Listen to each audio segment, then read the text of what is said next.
I can see ghosts with my left eye. When my boyfriend took me home to meet his parents, I volunteered to wash the dishes. But some dish soap got into my left eye. I covered it and looked up to say I was fine, only to realize I could no longer see his mom and dad. On our 1-year anniversary, my boyfriend, Jason Smith, suddenly said he wanted to take me home to meet his parents. I was both excited and nervous, because I knew what that mean was ready to talk about marriage. I bought some gifts, and we took the train back to his hometown together. Jason's family lived in a suburban area of a 4th-tier northern city. The neighborhood looked a little run-down and the property management wasn't great, but his parents were truly lovely people. They made a huge meal for us and barely touched the food themselves. They just kept piling food onto my plate and even handed me a thick red envelope. They were so warm and welcoming. I actually felt a little embarrassed. After dinner, I offered to wash the dishes. Jason's mom panicked, saying, "Oh no, absolutely not. You're our guest. I'll do it." But I insisted, already grabbing the dishes and heading into the kitchen. "Auntie, you made so many dishes, it's the least I can do." Still, she refused and reached for the bowl in my hand just as I was squeezing the dish soap. The sudden tug splashed it into my left eye. Ouch! I bent over, covering my eye. I heard his dad's worried voice. "Jennifer, are you okay?"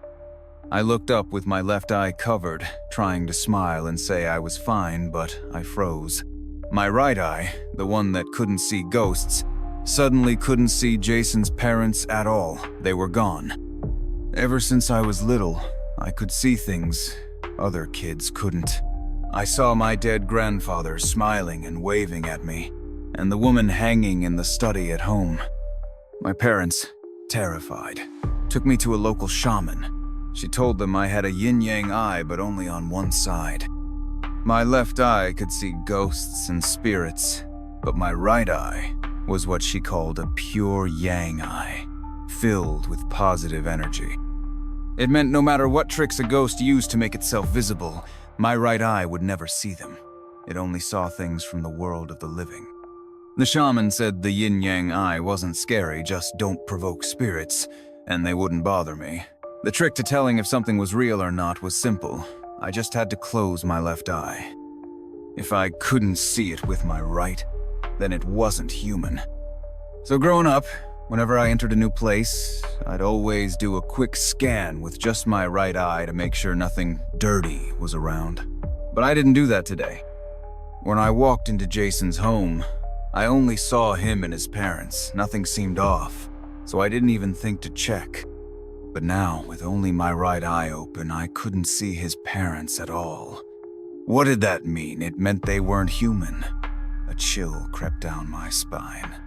And then I heard his dad's voice again. "Jennifer, are you okay?" The kitchen was clearly empty, yet his voice sounded right beside me. I forced myself not to shudder, smiled, and said, "I'm okay, just got some soap in my eye." I wiped it clean and opened my left eye again, and sure enough, Jason's parents were back in front of me, looking concerned. I pretended to rub my left eye while secretly glancing again with only my right. They were gone. My heart dropped. "What's going on?" came Jason's voice. I looked up to see him entering the kitchen. His parents hurried to explain. "Jennifer got soap in her eye. We're not sure if it's serious." Jason rushed to my side. "Jennifer, are you okay?" he asked with concern. I didn't answer. I kept pretending to rub my eye and subtly glanced at him with just my right eye. Jason was still there, perfectly solid. My tense nerves relaxed a little. Thank God. At least Jason was alive. But then I felt ridiculous. Jason and I had been together for a year, sharing everything. If he wasn't human, how could I not know? Maybe his presence gave me courage. I finally calmed down and smiled at his parents. "I'm fine, Uncle, Auntie." They looked relieved, After the dishes were done, they said they were going out to buy some fresh fruit for me. Once they left, I started probing Jason. He told me his parents were retired workers and didn't socialize much, which explained a lot. If they didn't talk to people much, then maybe their sudden deaths had gone unnoticed. Jason also told me it was his parents' idea to bring me home. "They just suddenly said a few days ago that I had to bring you back," he said with a smile. "I guess they wanted to meet their future daughter-in-law." Jason smiled as he said that, but my skin crawled. A few days ago? That meant they were probably already dead. Why were two ghosts so determined to meet me? What did they want? I looked at Jason and realized I had to tell him the truth. "Jason," I said, "your parents, they're already dead." Jason froze for a moment, then frowned. "Jennifer, that's not funny." I knew he didn't believe me, so I told him everything about my yin-yang eye. Still, Jason shook his head, pulled me into a hug, and said, "Jennifer, maybe you're just under too much stress. Do you want to talk to a therapist?" So he thought I was crazy. I sighed and said, "If you really don't believe me, let's test it. You've heard of scattering rice at the door to ward off spirits, right? That's because rice can confuse ghosts and make them lose sight of the entrance. If you really think your parents are alive, then open the front door and scatter some rice at the threshold. If they're human, they'll walk in like normal. But if they're ghosts, they'll think the door is still shut and won't be able to find their way in." Over the years, I'd picked up a few tricks from the shaman. Now was the time to use them. Jason still looked skeptical, but at least he did what I said. Not long after, the elevator dinged. His parents were back, carrying bags of fruit. From the hallway, his mom called, "Jason, come help your dad carry this stuff." Jason glanced at me with a look that said, "See? They're fine." Then he walked toward the door, but the next second, he froze. He saw his parents stop right at the wide-open door, not come in. His dad called out, "Jason, what are you doing? Come open the door!" Jason's face went pale. The door was clearly open. He stammered, "Dad, something's going on here. Can't you just come in yourselves?" But his dad's tone turned sharp. "Our hands are full. How are we supposed to open it? Come on."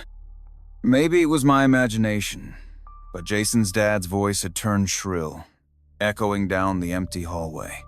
Jason turned even paler. I grabbed his hand. "Jason," I whispered, "whatever you do, don't make them mad. Pretend like nothing's wrong." I stepped outside and casually kicked away the rice on the floor, then pretended to open the door. "Uncle, Auntie, you're back!" Jason's dad scowled.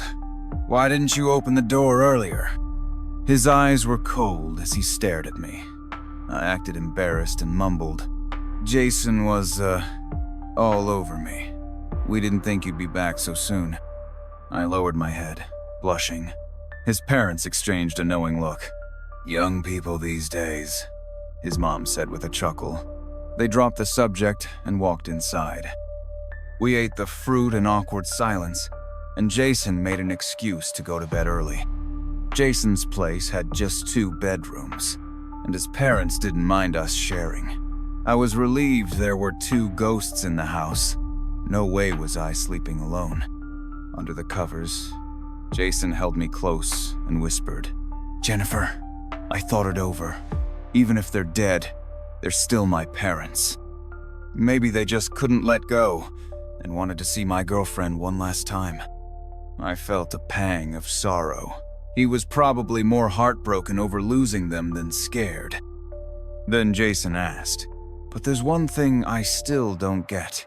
If my parents are ghosts, how come I can see them too? I don't have a yin-yang eye." "Ghosts can make themselves visible if they want to," I whispered. "Your parents must have done it on purpose. They just didn't know I have a pure yang eye. Since they went to the trouble of bringing me home, Of course, they had ways to appear human. They couldn't have known about my yin-yang eyes especially, not that one of them was pure yang. That's why I could see through them. I lowered my voice. I really hope all they wanted was to see me, not to hurt anyone. Jason frowned. How can we tell if they want to hurt us or not? I was quiet for a moment before answering. Ghosts are strongest at midnight. If they're going to hurt us, it'll probably be tonight. But if they leave us alone, maybe they don't mean any harm. Jason was just about to respond when knock, knock, knock. A soft knock came from the door, followed by his mom's gentle voice. Jason, Jennifer, are you two asleep yet? The arms wrapped around me tensed instantly. I felt a cold chill crawl up my back. Still, I forced myself to stay calm and replied casually, What is it, Auntie? We're already in bed. Her sweet voice came through the door again. Well, I just downloaded this new phone app, and your dad and I can't figure it out. We were hoping Jason could help. She still sounded gentle as ever, but the chill running down my spine deepened. Auntie, Jason's already asleep. I gave him a warning glance, signaling him not to speak. Then I continued, Is it urgent? If not, could it wait until morning?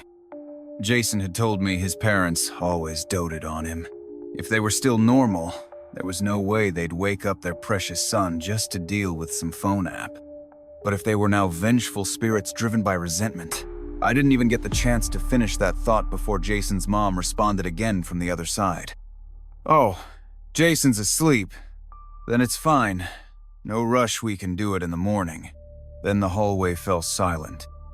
I froze. That was it. I looked at Jason and saw that he, too, seemed stunned. Then he let out a breath of relief. See, Jennifer? I told you. My parents probably just miss me too much. That's why they've stuck around as spirits. He whispered to me under the covers. They wouldn't hurt anyone. Maybe. Based on how his mom had responded, she didn't seem hostile, and yet, I couldn't shake the uneasy feeling in my chest. I got out of bed. I'm going to check if the door's locked. I walked over and was about to check the lock when I glanced down and froze. I saw something dark in the gap under the door. I wasn't wearing my glasses, and the lights were off, so I could only make it out with the dim glow of the streetlight and moon outside. I crouched down for a better look. Jason's door had a unique design. It was wooden, but the bottom had a carved wave pattern made of clear glass. You could see through to the hallway. As I lowered myself, I finally saw what was in that crack. Hair. A woman's hair. A huge clump of it, spilling under the door.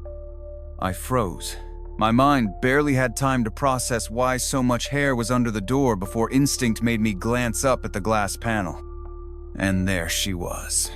Jason's mom was lying flat on the hallway floor, her face pressed against the glass, staring directly at me. Ah! I screamed, and fell back, collapsing onto the floor in shock. Jennifer? What's wrong? Jason rushed over and helped me up. I clung to him, panicked. Jason, it's your mom. She never left. She's lying on the floor, watching us through the door. Jason's face paled as he turned toward the door, but all he saw through the glass was a dark, empty hallway, no sign of his mother. He frowned at me. Jennifer, my mom left. You must have imagined it. I didn't imagine anything, I cried. She was there! She was watching us through the door! Jason's face turned even paler. Maybe he was picturing the scene I described, but he still tried to reassure me. Jennifer, even you said it, my mom's not alive anymore. Maybe spirits just act strangely, but I still don't believe they'd ever hurt me. Clearly, from Jason's point of view, it was impossible to believe his parents could mean him harm. I wanted to say more, but Jason spoke first. Think about it, Jennifer. If my parents really wanted to hurt us, why would my mom leave after seeing you at the door? Do you really think a door could stop two ghosts? I froze at his words. He had a point. I knew from my yin-yang eye that a regular door couldn't stop a ghost. If Jason's parents truly meant harm, they could have broken in long ago. He made a good point, and I was nearly convinced. Still, I said, either way, we need to stay alert tonight. As soon as it's light tomorrow, we leave. Jason nodded. Yeah, we'll leave tomorrow. Neither of us slept a wink that night. Thankfully, Jason's parents didn't bother us again. The next morning, we told them we had to leave. Jason's mom widened her eyes in disappointment. So soon? Didn't you say you'd stay a few more days? Something came up at work, Jason said, avoiding her gaze. My boss called me back, unexpectedly. If I don't go, I might lose my job. I kept my head down, pretending to eat, but I was secretly watching their reaction. They looked sad but didn't press the issue. Well, if it's work, then there's no helping it. Seeing how understanding they were, I finally breathed a sigh of relief. Maybe Jason was right. They just wanted one last look at their son and his girlfriend before moving on. Although they agreed to let us leave, they insisted we stay for lunch. I figured it was daytime, and just a few more hours so I said yes. That morning, Jason's parents busied themselves in the kitchen, preparing a feast. They made so much food that after lunch, they even packed a bunch of local specialties for us to take home. By the time we left their apartment, it was already 3 o'clock. They offered to walk us to the complex entrance, but when we got to the elevator, we realized the lights were off. This building's management, Jason's dad grumbled. The elevator probably broke again last night and they haven't fixed it. Guess we'll have to take the stairs. Thankfully, Jason lived on the 5th floor, so it wasn't too far. We started heading down. With every step, I felt a little more at ease. Once we left the building in broad daylight, we'd be safe. Jason could look into what happened to his parents. We'd find someone to perform a ritual, and everything would be over. I was lost in thought when something suddenly felt off. Wasn't Jason's apartment on the 5th floor? Why had we been walking for so long and still not reached the 1st? I looked up and spotted a familiar dormi. Blood instantly ran cold.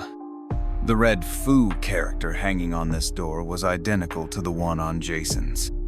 Trembling, I looked at the door number above and felt like ice water was dumped over me. 503. Jason's apartment number. I grabbed Jason's arm. He'd been distracted, but my sudden tug snapped him out of it. Jennifer, what's wrong? I clutched his sleeve, my voice shaking. Look at the door number. Jason looked up. Of course he recognized his own place. His face instantly went pale. We both stopped in our tracks, stunned. But Jason's parents didn't seem to notice anything strange. They just kept walking ahead. And then it got weirder. Jason's parents had clearly walked down past us and out of view, but a moment later, we heard footsteps coming from above, tap, tap. I whipped my head up. There they were, Jason's parents, again appearing at the top of the stairs, walking down like nothing had happened, looking puzzled as they approached us. Jason, Jennifer, why aren't you moving? My heart raced. I didn't answer. I just grabbed Jason's hand and hissed, "Where's your house key?" Jason finally came to his senses, fumbling to hand me the key. I yanked him toward the door, unlocked it as fast as I could, and shoved us both inside. "Rice!" I shouted. Jason snapped into action, bolting into the kitchen, grabbing a handful of rice and flinging it at the doorway. His parents, if you could still call them, that were about to follow us, but the moment the rice scattered, they froze. I slammed the door shut. The whole thing had taken less than a minute, but I felt completely drained. I slid down the wall, collapsing onto the floor. Jason looked at me, his face as pale as paper. "Jennifer, what was that?" "A ghost trap," I muttered. "Your parents said it." Ghost traps are ghost loopingus when spirits trap you in a space, looping your path so no matter where you go, you always end up where you started. It wasn't my first time dealing with this. When I was little, a ghost child wanted me to play with him. I refused, so he trapped me in a loop I couldn't get off the street. My parents eventually realized I hadn't come home and brought the shaman to find me. She was the only one who could break the trap. Jason's face turned even paler. Why would my parents trap us? What are they trying to do? I let out a bitter laugh. Isn't it obvious? They want to keep us here until nightfall. Ghosts can make loops during the day, but sunlight is too strong. They can't actually harm us yet. But night is different. Jason trembled. He stepped up to the peephole to look outside. The moment he did, he let out a terrified scream and stumbled backward. "What is it?" I rushed to the door and looked through the peephole. Then I understood. His parents were right outside, faces pressed against the door, eyes locked on us.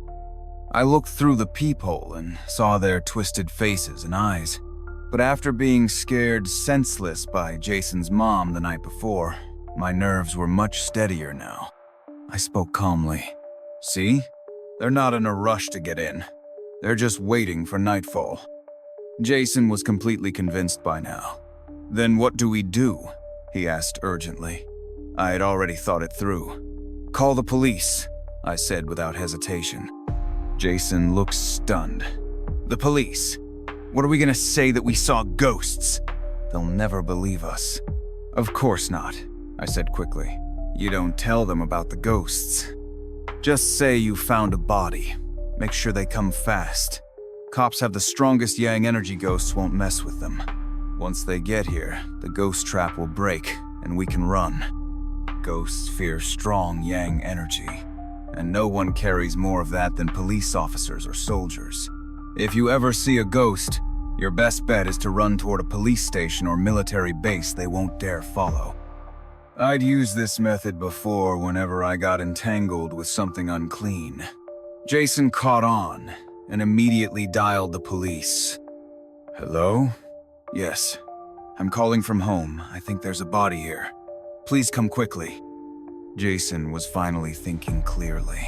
And he wasn't wrong. His parents most likely died in that apartment.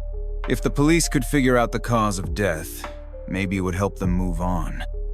While Jason was on the phone, I kept watch through the peephole. But now, his parents were gone. Had they moved toward the stairwell, or were they simply hiding, waiting for darkness? I was still thinking about it when Jason hung up and pulled me into his arms. "Don't worry, Jennifer," he whispered. "I won't let anything happen to you." Time ticked by slowly, but I had to admit Jason's local police department was fast. Within minutes, I heard the sound of sirens blaring downstairs. I grabbed Jason and dragged him to the balcony. From there, we saw several police cars pulling up. Officers got out and started walking into the building. The tension in my body finally began to ease. "Thank God," I murmured, holding Jason's hand. "The cops are here. Once they get upstairs, the ghost trap should break. We'll be able to leave." From what I could tell, Jason's parents weren't especially powerful spirits. If they were, Rice alone wouldn't have held them back. With police presence, that trap probably wouldn't hold. Jason seemed relaxed until he suddenly looked over my shoulder and his face went pale. "Jennifer, watch! Out!" I turned around, and what I saw made my blood run cold. Jason's parents were clinging to the window just outside the balcony. They looked like two enormous, grotesque geckos, flattened against the glass. In that moment, I understood why they had vanished from the peephole. They must have overheard me telling Jason to call the police and realized they were running out of time. So they didn't wait, they acted. With the front door blocked by rice, they climbed out through the stairwell window and crawled around to our balcony. Jason's balcony was fully enclosed, and we'd locked everything up tight before leaving earlier. But that didn't matter to his parents. They started smashing their heads against the window. Thud, thud, thud, thud, thud. They slammed into the glass with terrifying force, as if they couldn't feel pain, just relentless pounding. Within seconds, I saw cracks forming. I stood frozen. Jason recovered first, grabbing my hand. "Jennifer, run!" That snapped me out of it. He pulled me toward the door just as bang! Crash! The balcony window shattered under the force of their attack. Shards of glass flew everywhere as Jason's parents leapt into the room. In that moment, they no longer looked like a pair of aging parents. Their movements were unnaturally fast, almost inhuman. They caught up to us in an instant. "You're not going anywhere!" Jason's mom shrieked. Her voice had lost all its former gentleness, now razor sharp and full of rage. "You're not taking my son away! Never!" she screamed, lunging forward and grabbing Jason. "Jason!" I shouted, trying to pull him away, but Jason suddenly let go of my hand. "Go!" he yelled. "Jennifer, run!" "But you," I started to protest, but he cut me off. "Just go, Jennifer. Bring the cops back with you. Don't worry about me, they're my parents. They won't hurt me." I knew that wasn't necessarily true. People change when they become ghosts. Logic no longer applies. But I also knew I couldn't help him by staying. Getting the police, or better yet, an exorcist, was the only thing that might save us. I bit my lip, turned, and bolted for the door. I flew down the hallway. The elevator was still dead, so I dashed for the stairs. As I rounded the landing, I heard footsteps. My heart leapt. It was the police. The ghost trap had been broken. "Here! Up here!" I shouted. The footsteps quickened. A moment later, I saw them uniformed officers rushing up the stairs. They looked startled to see me. "Miss, did you call about—" "Yes!" I cut them off. "Hurry! We have to go back up." Maybe it was the terror on my face, but they didn't hesitate. They followed me back up at a run. When we got inside Jason's apartment, I found him lying unconscious on the floor. His parents were gone. "Jason!" I rushed to his side. I touched his skin. It was warm. He was still breathing, just passed out. I finally let myself breathe again as the officers began combing through the apartment. "Ma'am," one officer said gently, "we'll take care of things here. Do you want to take him to the hospital first, then give us a statement?" I nodded, finally snapping back to reality, and watched as another officer picked up Jason and followed me out. I followed them out, still feeling like something was wrong. But with my nerves finally relaxing, my brain felt like mush. I couldn't think clearly. Since the elevator was broken, we had to take the stairs. We descended floor by floor. I deliberately checked the door numbers as we went. They were getting smaller. That's when I truly let go. Was this nightmare finally over? The thought filled me with relief so overwhelming it almost made me cry. Embarrassed, I lowered my head and wiped my eyes, first the right, then the left. But the moment I wiped my left eye, I froze. Suddenly, I could only see out of my right eye. That's when I saw it. The feet of the officer carrying Jason were gone. My body locked up, a chill rushing from my spine to the top of my head. A second later, one of them leaned toward me, concerned. "Miss, are you okay?" I looked up and opened both eyes. There were still two officers in front of me, only carrying Jason, the other looking at me with concern. My hands were trembling, but I forced a smile. "I'm fine. Let's keep going." They continued down the stairs. I, however, secretly closed my left eye again, and both officers vanished. Only Jason remained, suspended eerily in midair. I went ice cold. The officers were ghosts. Maybe all the cops upstairs had been ghosts too. I kept up the act, pretending nothing was wrong. When we finally reached the first floor, the two officers opened the building's main door. The moment it swung open, I shoved them hard and bolted outside like a maniac. After everything, it was already 5 p.m. It was winter in the north, and dusk came early. The neighborhood was dark, the streetlights dim or broken, but I didn't care. I ran as fast as I could. I didn't know why the police who came were ghosts, but a lot of things suddenly made sense why they hadn't asked questions, why they didn't call for an ambulance when Jason was unconscious. None of it was right. Had Jason's parents arranged it? Could they even do that? My mind was chaos. I couldn't think anymore. Just one thought repeated: I had to get out. Get out now. I ran blindly and crashed into someone. "Whoa there, young lady. What's the rush?" I looked up and saw an older woman with grocery bags. I grabbed her and cried, trembling, "Ghosts! There are ghosts!" I didn't care if she thought I was insane. I just wanted out. The woman was startled, but quickly said, "Sweetie, your face is pale as a sheet. You really might be possessed. Come, I'll take you somewhere with more people." The complex may have looked shabby, but it was large. I'd run without direction and had no idea where the main gate was. And I didn't know anyone around here. Seeing a kind older woman made me feel a little safer. I followed her briskly, but after a few steps, something occurred to me. Just to be safe, I glanced at her with only my right eye. The blood drained from my face. She was gone. That woman, she wasn't human either. I froze in place. She noticed immediately and turned back. "What's wrong, sweetie?"